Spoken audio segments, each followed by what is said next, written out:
कि आज पूर्णिमा है, कथा विश्राम दिवस है। एक बार पुनः हरि चिंतन करते हैं। नैमिषारण्य तीर्थ में शौनकादि 88,000 ऋषि मुनि विराजमान थे। उनके मध्य में पुराण के वक्ता श्री शुक जी महाराज विराजमान थे, जो वेद व्यास जी के कृपा पात्र शिष्य हैं। शौनकादि ऋषियों ने श्री शुक जी महाराज से कहा कि ये द्वापर युग चल रहा है, आने वाला युग कलयुग होगा, लोगों की अल्पायु होगी, पूर्णायु लोग नहीं जिएंगे, और उसमें भी नाना प्रकार के संसार के विषाद होंगे, काम धंधे होंगे, वो त्याग नहीं कर पाएंगे, बहुत बड़ा तप नहीं कर पाएंगे, ज्ञादी नहीं कर पाएंगे। उनके कल्याण का कोई सबसे सहज और सरल छोटा साधन हो सो कहिए। तब श्री शुक जी महाराज ने कहा कि ये शौनकादि ऋषियों, जो प्रश्न आप सबने मुझसे पूछा है, यही प्रश्न एक बार देवर्षि नारद जी महाराज ने भगवान श्री नारायण से पूछा था, और भगवान नारायण ने जो इसका निदान दिया था वही हम तुमसे कहते हैं। एक बार देवर्षि नारद जी महाराज अखिल ब्रह्मांड में भ्रमण करते हुए मृत्यु लोक में आए, और यहाँ आकर प्राणियों की दुर्दशा देखकर संत हृदय में दया आई, करुणा आई। नारद जी महाराज बड़े दुखी हुए। देखा कि मृत्यु लोक का हर प्राणी किसी न किसी दुख से दुखित है, किसी न किसी आपदा से पीड़ित है। नारद जी महाराज वैकुंठ में पधारे, जहाँ क्षीर सागर में शेष शैया पर भगवान श्री नारायण शयन कर रहे थे। नाना प्रकार से वेद मंत्रों से नारद जी महाराज ने भगवान श्री हरि की स्तुति किया। भगवान की निद्रा भंग हुई, और भगवान ने नारद जी से पूछा कि नारद जी, किस लिए मेरी स्तुति कर रहे हो, मुझे बताओ। देवर्षि नारद जी महाराज ने कहा, अखिल ब्रह्मांड में भ्रमण करते हुए मृत्यु लोक में गया, वहाँ हर प्राणी दुखी है, उसके सुखी होने का महाराज कोई उपाय बताइए। तब करुणा निधान भगवान श्री नारायण ने कहा कि हे नारद जी, सत्य से संबंध तोड़ लेने के कारण ही जीवात्मा दुखी है। सत्य ही मेरा स्वरूप है, सत्य में ही समस्त वेद शास्त्र और मानव जीवन का कल्याण प्रतिष्ठित है। तुम संसार में जाकर के सत्यनारायण व्रत का प्रचार प्रसार करो, और सत्यनारायण व्रत का आश्रय लेकर के लोग अपने जीवन का कल्याण करेंगे। भगवान की आज्ञा मान करके नारद जी महाराज मृत्यु लोक में आए और श्री सत्यनारायण व्रत कथा का प्रचार प्रसार किया। सबने जब इसका आश्रय लिया तो सबके जीवन में सुख शांति आई, और सभी मानव प्राणी कल्याण की ओर अग्रसर हो गए। इस श्री सत्यनारायण व्रत कथायाम प्रथम अध्याय समाप्त। बोलो सत्यनारायण भगवान। द्वितीय अध्याय में श्री शुक जी महाराज कहते हैं कि काशीपुरी में एक सतानंद नाम का ब्राह्मण रहता था, अकिंचन था। भिक्षा के द्वारा जो धन उसको प्राप्त होता था, उसी से अपने घर परिवार की जीविका चलाया करता था। ऐसे लंबे समय से वो इस कार्य में लगा हुआ था। आज प्रातः काल के वेला में जब शतानंद ब्राह्मण भिक्षा के लिए जा रहा था, तो उसको रास्ते में भगवान स्वयं बूढ़े ब्राह्मण के वेश में मिल गए। शतानंद ब्राह्मण संतोषी था, और जो ब्राह्मण संतोषी होता है उस पर भगवान की एक ना एक दिन कृपा अवश्य होती है। इसलिए ब्राह्मण को संतोष रखना बहुत जरूरी होता है जीवन में। तो भगवान मिल गए बूढ़े ब्राह्मण के वेश में। बोले, ब्राह्मण देवता सुबह सुबह कहाँ जा रहे हो? तो कहा कि भिक्षा लेकर के ही मैं अपने जीवन यापन करता हूँ, सो भिक्षा के लिए जा रहा हूँ। साधु के वेश में भगवान ने कहा कि आप जगत से मांगते रहे, कभी एकांत में बैठ करके जगदीश से मांगा है? बोले, नहीं मांगा। बोले, एक बार उनसे भी मांग करके देखो, शायद द्वार द्वार हाथ फैलाना तुम्हारा बंद हो जाए। बहुत बड़ी बात कह दी। और ये कह करके वो बूढ़े ब्राह्मण के वेश में भगवान आए थे। शतानंद आगे चला गया और भगवान अंतर्ध्यान हो गए। शतानंद जी ने विचार किया कि अब जगत के आगे हाथ नहीं फैलाऊंगा, जब भी मांगूंगा मैं अपने जगदीश से ही मांगूंगा। और आज भिक्षा लेकर के आया, दृढ़ संकल्प किया, और भगवान के भक्ति में तत्पर हो गया शतानंद। और जब भगवान के भक्ति में तत्पर हो गया, भगवान के सिवाय और किसी के पास जाना नहीं, भगवान के सिवाय और किसी की कोई चर्चा नहीं, भगवान के सिवाय और किसी का चिंतन नहीं। तो भगवान प्रसन्न हुए और धीरे धीरे उसके घर में स्वतः ही लक्ष्मी का आगमन होने लगा। लोग स्वतः ही चल चल करके आने लगे और कुछ ना कुछ उसे प्रदान करने लगे। देखते देखते सतानंद ब्राह्मण धनवान बन गया और जहाँ झोपड़ी थी वहाँ सुंदर सा भवन बन गया। देखा धन धान्य की बड़ी वृद्धि हुई है। सतानंद ने विचार किया कि शास्त्र कहता है जब धन की वृद्धि हो तो धर्म की भी वृद्धि होनी चाहिए। तुलसीदास जी महाराज कहते हैं कि पानी बाढ़े नाव में और घर में बाढ़े दाम, तो दोनों हाथ उलीचिए यही सयानो काम। नाव में पानी भर जाता है तो चतुर मल्लाह उस पानी को बाहर फेंकता रहता है तो नाव डूबने से बच जाती है। ऐसे गृहस्थ के यहाँ जब धन अधिक आने लगे तो उसको दान पुण्य में अगर वो लगाता है तो लक्ष्मी स्थिर हो जाती है। अगर उसको व्यभिचार पापाचार में लगाता है तो लक्ष्मी रुष्ट होकर के चली जाती है। इसलिए चतुर व्यक्ति धर्म भी धन के साथ साथ बढ़ा देता है। एक दिन काठ बेचने वाला, लकड़ी बेचने वाला एक लकड़हारा जो पहले भी कभी इधर से जाया करता था, आज वर्षों बाद इस रास्ते से निकला। उसको भूख लगी थी, प्यास लगी थी, तो ब्राह्मण के द्वार पर जाकर पानी की याचना किया। ब्राह्मण देवता ने उसको भोजन कराकर जल आदि पिलाया सम्मान के साथ। तो लकड़हारे ने कहा कि महाराज हमारी बात का बुरा मत मानना, क्षमा कीजिएगा, एक बात बताओ, आपकी तो बड़ी फटी हालत होती थी, अब ये क्या हो गया, सब कैसे बदल गया? बोले भगवान श्री सत्यनारायण की कृपा है, उन्हीं की कृपा से सब वैभव मुझे प्राप्त हुआ है। जब जीवात्मा उनके शरण में पहुंच जाता है तो कुछ मुश्किल नहीं होता है, सब सहज हो जाता है, सब सरल हो जाता है। और जब इस प्रकार से कहा तो लकड़हारे ने संकल्प किया आज के बाद में भी भगवान की भक्ति में तत्पर हो जाऊंगा। लकड़ी बेचने के लिए धनवान नगर में गया। जितना धन मिल रहा, जितनी की लकड़ी थी उससे 10 गुना ज्यादा धन उसे प्राप्त हुआ। लकड़हारा भी आकर भगवान की भक्ति में तत्पर हो गया। जब तक इन दोनों की जिंदगी रही तब तक सतानंद ब्राह्मण लकड़हारा भगवान का व्रत करते रहे। भगवान की कृपा से लकड़हारा भी धनवान हो गया और अंततः जब दोनों ने शरीर छोड़ा तो दोनों शरीर छोड़कर भगवत धाम में पधार गए। इत श्री सत्यनारायण व्रत कथायाम द्वितीय अध्याय समाप्त। बोलो सत्यनारायण भगवान।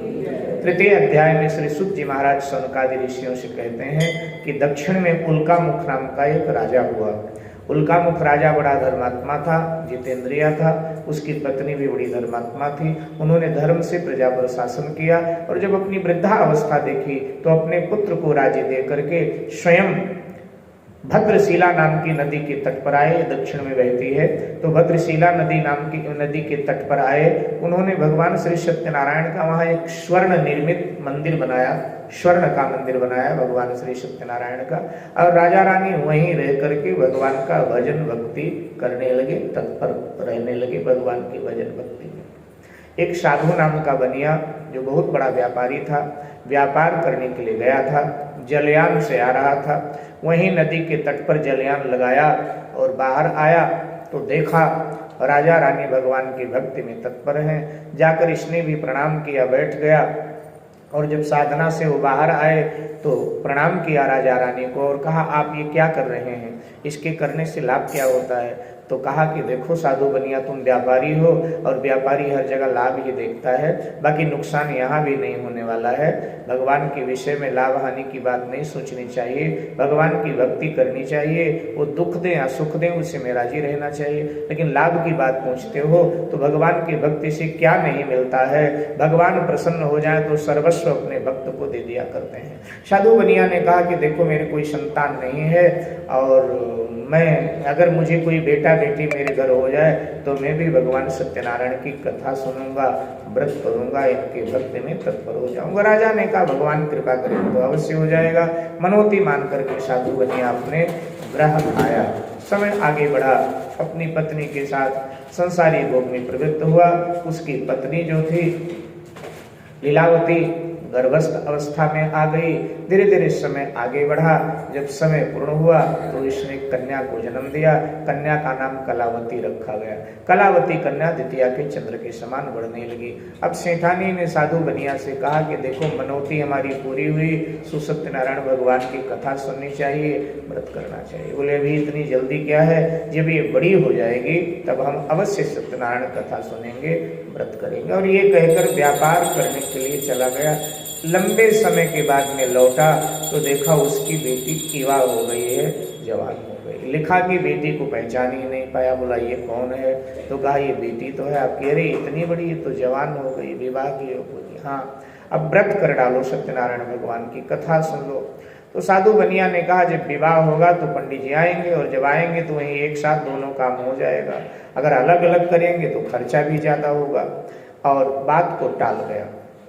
जब लगा कि अभी विवाह करने योग्य हो गई है तो उसने अपने पुत्री के लिए योग्य वर देखा, विवाह कर दिया। लेकिन दुर्भाग्य से भगवान श्री सत्यनारायण की कथा नहीं श्रवण किया, व्रत नहीं किया। कुछ दिन बाद अपने दामाद को लेकर के रतनसारपुर नाम के नगर में व्यापार करने के लिए साधु बनिया चला गया, जहाँ चंद्रकेतु नाम का राजा शासन करता है। दिन भर व्यापार करते हैं और रात में आकर के अपने जहाँ इन्होंने अपना आवास बनाया है वहाँ निवास करते हैं। बार बार अवज्ञा करने से सत्यनारायण भगवान रुष्ट हो गए। राजा चंद्रकेतु के राजमहलों में चोरों ने चोरी किया और वो सब सामान लेकर के भगे। सैनिकों ने पीछा किया। चोरों को लगा कि हम पकड़े जाएंगे, तो जहां इन दोनों का आवास था वहीं से निकल रहे थे तो वहीं अपना सामान फेंक दिया, वो भाग गए। राजा के सैनिकों ने सोचा कि यही दोनों चोर हैं, तभी तो सामान यहाँ पड़ा हुआ है। और इन दोनों को, ससुर दामाद को, साधु बनिया और इसके दामाद को पकड़ कर ले गए, सामान ले गए, राजा के सामने रखा। राजा ने इन दोनों का जितना धन था वो सब अपहरण कर लिया और दोनों को कठोर कारागार में डाल दिया। इधर साधु बनिया के यहाँ भी घर में चोरी हो गई और सारा सामान चोर ले गए। तो पत्नी और बेटी के भूखे मरनों की नौबत आ गई। समय आगे बढ़ा। आज उस गांव में किसी ब्राह्मण के घर में सत्यनारायण भगवान की कथा हो रही थी। बेटी उधर घूमने गई थी तो सत्यनारायण भगवान की कथा हो रही थी। सायंकाल की वेला थी तो बैठ गई। भगवान सत्यनारायण की कथा को सुना, प्रसाद लिया। देर रात घर वापस आई तो माँ डांटने लगी कि इतनी रात में कहाँ गई थी तू, तेरे मन में कुछ और हो तो बता। तो उसने कहा कि माँ, ब्राह्मण के घर में सत्यनारायण भगवान की कथा चल रही थी, मैं वहीं बैठ गई थी, कथा सुन रही थी। और कथा के बाद ये देखो मैं प्रसाद लेकर के आई। साधु बनिया की पत्नी ने प्रसाद को भक्षण किया, प्रसाद को खाया। शुद्ध जी महाराज कहते हैं भगवान का प्रसाद पाने से उसकी बुद्धि निर्मल हो गई। गीता में भगवान श्री कृष्ण कहते हैं प्रसादे सर्व दुखाना महाने रोष पजायते। अर्थात प्रसाद को जब प्रसाद भाव से भक्त लेता है तो उसके जीवन की हानियां नष्ट होती हैं, प्रसन्नता प्राप्त होती है और उसकी जो बुद्धि है वो कल्याण की ओर अग्रसर हो जाती है। लेकिन प्रसाद को जब हम प्रसाद के भाव से लें, भोजन के भाव से ना लें, तभी ये गीता का वाक्य सत्य होता है, अन्यथा नहीं। तो जब प्रसाद लिया तो सेठानी की बुद्धि निर्मल हुई। उसको लगा कि मैंने बार बार अवज्ञा किया है भगवान का, शायद इसीलिए हमें दुख प्राप्त हुआ। चलो जितना घर में है उस अनुसार हम भगवान का व्रत अवश्य करेंगे। सत्यनारायण भगवान की उसने कथा श्रवण किया, व्रत किया, प्रसाद बांटा। वहां राजा चंद्रकेतु को रात्रि में भगवान सत्यनारायण ने स्वप्न दिया कि राजन, जिन दोनों वैश्यों को तुमने बंदी गृह में डाला है वास्तव में वो चोर नहीं है, इसलिए जितना तुमने उनका लिया है उससे 10 गुना उन्हें ज्यादा दो। बड़ा कष्ट उनको हुआ कारागार में, उनको बंधन से मुक्त करो। राजा प्रातःकाल स्नान पूजन के बाद में जब दरबार में आया तो उसने कारागार से दोनों को निकलवाया। जितना धन लिया था 10 गुना ज्यादा दिया और कहा हमारी वजह से जो आपको कष्ट हुआ, पीड़ा हुई, उसके लिए हम क्षमा चाहते हैं। और ये कहकर दोनों को मुक्त कर दिया। दोनों ने राजा को प्रणाम किया, मंगलाचार किया और यहाँ से अपने सेवकों के को संग लेकर के और ये दोनों अपने नगर की ओर चल पड़े। इस श्री सत्यनारायण व्रत कथायाम तृतीय अध्याय समाप्त। बोलो सत्यनारायण भगवान की। चौथे अध्याय में श्री शुद्ध जी महाराज कहते हैं कि ये शौनकादि ऋषियों, जलयान के द्वारा इनकी यात्रा हो रही थी, जल मार्ग से आ रहे थे। जलयान के द्वारा ये अपने नगर की ओर बढ़ रहे थे। रास्ते में इनको तृषा ने सताया, भूख ने सताया, तो इन्होंने जलयान को किनारे पर लगाया और जल पान के लिए जलयान से बाहर आए। और जब जलयान से बाहर आए तो इन्होंने देखा एक पत्थर की चट्टान है जहाँ एक सन्यासी बैठे हैं। सन्यासी के वेश में भगवान स्वयं थे उनकी परीक्षा लेने के लिए। तो पूछा इन दोनों से कि भैया आपके जलयान में क्या है?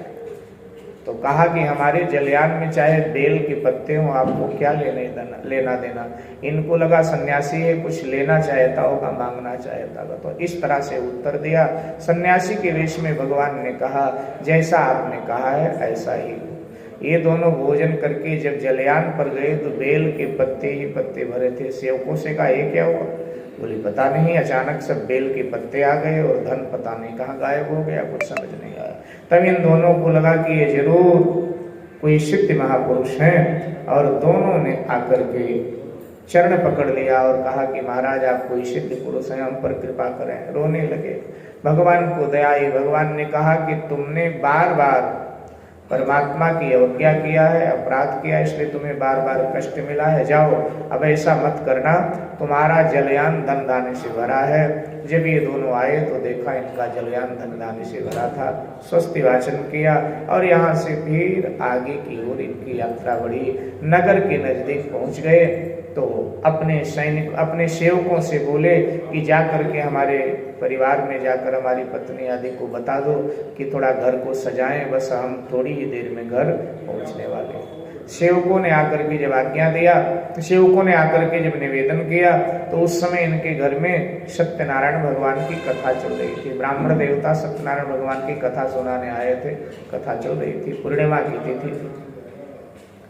तो साधु बनिया की पत्नी ने अपनी बिटिया कलावती से कहा कि तुम पूरी कथा सुन के आ जाना आरती प्रसाद लेके, और हम तो स्वागत के लिए तुम्हारे पिता के जा रहे हैं। वो दौड़ी दौड़ी आ गई।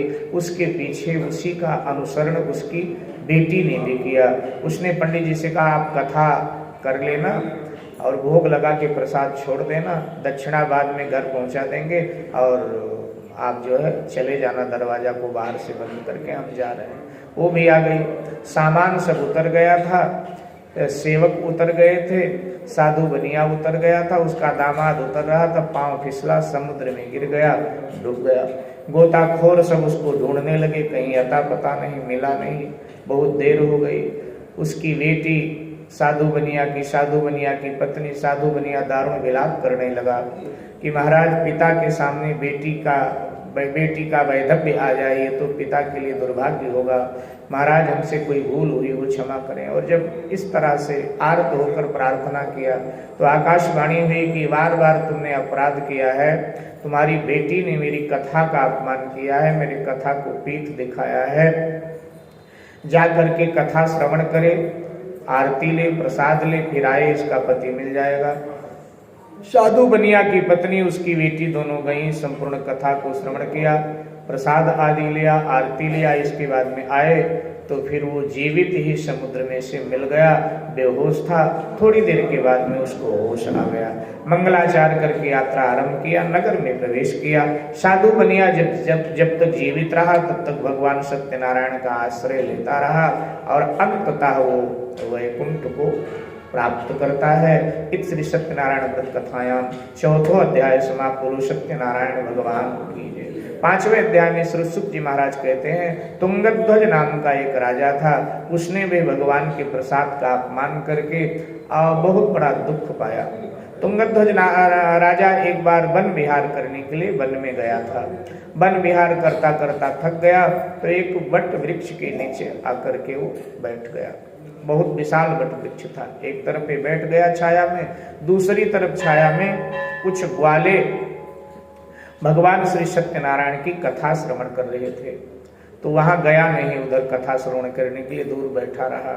और जब आरती आदि हुई तो आरती लेने भी नहीं गया। प्रसाद जब बटा तो प्रसाद लेने भी नहीं गया। ग्वालों ने ला करके प्रसाद स्वयं राजा को दिया तो राजा ने प्रसाद को लिया नहीं, बोला तुम छोटी जात के लोग हो, हम राजा हैं, हम तुम्हारे हाथ का प्रसाद नहीं लेंगे। ग्वाले चले गए और ये अपना अश्व पर सवार हुआ अपने नगर में आया। और जब अपने नगर में आया तो देखा कि इसके महल में सब परिस्थितियां विपरीत हो गई थी। इसकी पत्नी प्रतिकूल हो गई, रानी प्रतिकूल हो गई, राजकुमार जो थे 3 बच्चे तीनों प्रतिकूल हो गए, सब अवज्ञा कर रहे हैं, उसकी कोई बात नहीं मान रहा है, सब अपमान पर राजा के तुल गए। राजा को दारुण दुख हुआ और राजा को लगा कि अचानक ये मेरा परिवार जो संभ्रांत था अचानक उच्छृंखल कैसे हो गया, बिगड़ कैसे गया। ध्यान आया कि मैंने भगवान का भी अपमान किया क्योंकि कथा नहीं सुनी और भगवान के प्रसाद का अपमान किया। ऐसा कह करके तुम छोटी जात के लोग हो, तुम्हारे हाथ का प्रसाद नहीं लेंगे। आकर के ग्वालों से क्षमा याचना किया और कहा कि मुझे प्रसाद दो। जो बचा प्रसाद था दिया, प्रसाद लिया, सत्यनारायण भगवान को प्रणाम किया और जब घर आया तो सब अपने अनुकूल पाया। श्री शुद्ध जी महाराज कहते हैं जिन्होंने इस व्रत को किया उनके अगले जन्म की कथा कहता हूं। जो सतानंद था, सतानंद नाम का ब्राह्मण वो मुक्ति को प्राप्त करता है।